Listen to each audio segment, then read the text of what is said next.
Isa sa mga natutunan ko ay wag mong sasanayin yung sarili mo sa isang taong lagi mong kausap at kachat. Kasi pag yan biglang nagbago, guguho yung mundo mo, tapos madudurog yung puso mo. Sa pagbalik, mananatili na sa piling mo. Mundo'y nakikinig ka. Pwede ba naman kasi... Huwag mo naman patulan, Eman! Huwag mo na kang patulan! Ang kulit-kulit mo! Kanina po kita sinasabihan na! Pwede ba ganun? Ay, pwede! Tama na may ginawa na Eman. Hindi! Bakit kailangan mo magpapatulan ganyan? Totoo ba yung sinasabi nila? Hindi. Totoo? O hindi pala eh! Bakit mo kailangan patulan, Eman? Yabang Bakit eh. mo kailangan patulan yung isang bagay na alam mo namang hindi totoo? Ha?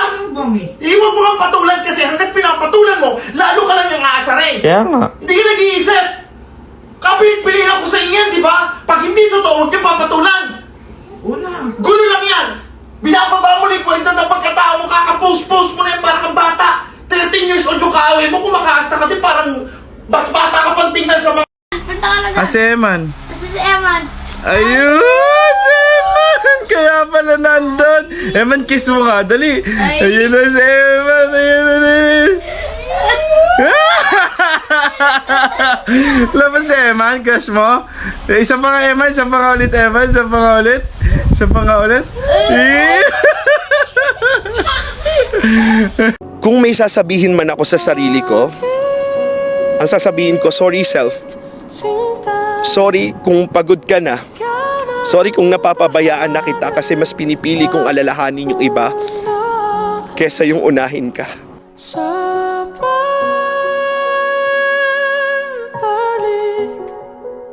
mananatili na sa Bakit ba ayaw mong makinig, ha? Tumigil ka na! Hindi ka nga niya gusto! Ini-entertain ka lang niya kasi may kailangan siya sa'yo! Hindi mo ba napapansin, ha? Na sweet lang siya sa'yo pag may kailangan. Pero pag wala na, hindi ka na niya pinapansin! Matalino ka naman tao eh! Matalino ka! Isipin mo naman yung sarili mo! Unahin mo naman yung sarili mo! Mahalin mo naman yung sarili mo! At tanggapin mo na yung katotohanan na hindi ka magugustuhan ng taong nagugustuhan mo!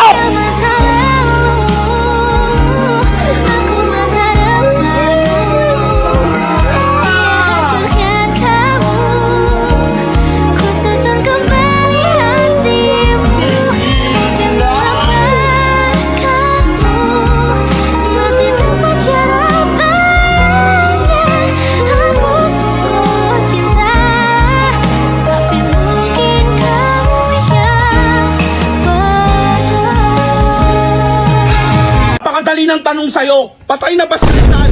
Yes or no ang sasagutin mo. Ang sinagot mo, true or false. Di ba? Ano ba si Rizal? Patay na. True or false? False. Patay na si Rizal kaya nga sa nasa piso, di ba? Naiinis mo ako eh.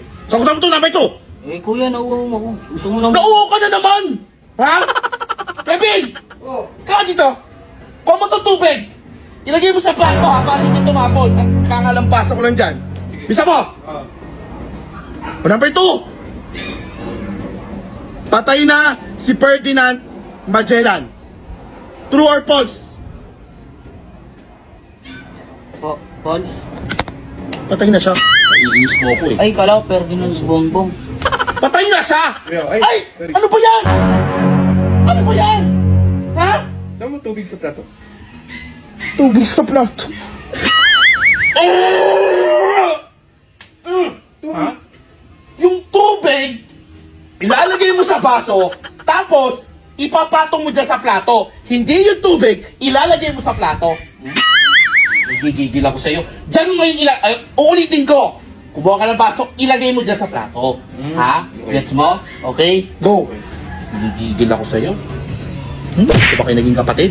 Mga bobo kayo. O ito. Number 3 ha. Number 2 tayo. Si Ferdinand Magellan patay na. So ano sasagot natin? Yeah. Tama naman ako. Bobo Ay, magturuan! Ay, magturuan! Magturuan kayo, mga bobo kayo! Ano ba naman yung sinabi ko? Inutos niyo. Hindi daw yung tubig dito, tapos ilagay yung bobo. Patay na ba si Magellan? Kasama natin kagabi yun. Paano magiging patay? Nagloko lang siya, magloloko ka din. Bobo ka ba? Ha? Tanga ka eh, no? Huwag mong tapatan yung pagkakamali ng isa ding pagkakamali. Tama. Dahil kahit kailan hindi magiging tama ang mali sa mali. Yan. Bobo ka ba, Eman? Paulit-ulit ko itong sinasabihan. Nagloko daw yung jowa niya. Magloloko din daw siya. Tanga? Tanga ka, no? Huwag mo Mali gawin yun. sa'yo, huwag mo gawin sa iba. Alam mo, di ba nga sabi, huwag mong papantayan ng isang tao dahil ginawang ka lang niya ng kasalanan. Bawa sinampal ka, sasampalin mo din. Kaya nga may sinabi sa Bible, di ba? Pag binato ka ng bato, batuin mo ng tinapay. Di ba? Hiwalayan mo, pero huwag mong gantihan. Ako nang pipikon mo, sasapakin na kita. Ngayon sabi niya, sinaktan mo ko, sasaktan din kita, nagloko ka, magloloko din ako. Bobo!